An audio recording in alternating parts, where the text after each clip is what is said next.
Welcome. I'm Gary Patterson, the Fiscal Doctor.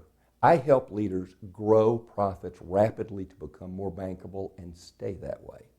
Today's topic is, how do you enter a liability into double entry bookkeeping? An example, key elements, why you should care, and how can you use this information? I hate to say this, but debits equal credits. Now, let's make it more sophisticated because you are going to buy something. You're going to buy, in this case, we'll say a computer for $1,000.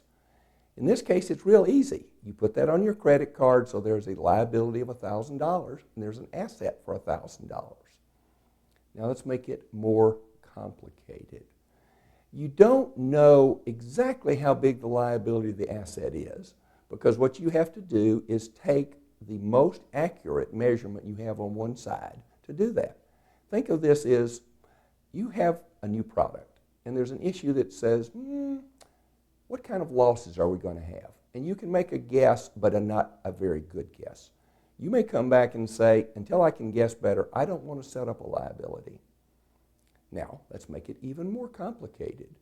You have a situation where you look at this and you say, I recorded the liability and the asset. I used this. We created a new product line.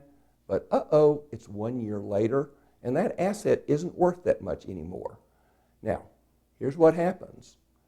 The follow-on step is you have to come back and say, I need to take a $100,000 loss on that product line because it's not worth as much money as it was. Why do you care? And you say, Gary, I'm not a CFO, I'm not a CPA, I don't care, I don't want to know. Well, you want to have accurate financial instruments so that you can make proper business decisions. If you don't do all of these steps, you're going to be kidding yourself on your financial information.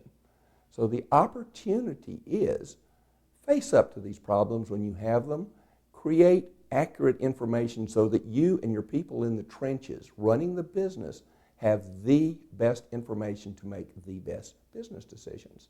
Thank you from Gary Patterson, the Fiscal Doctor.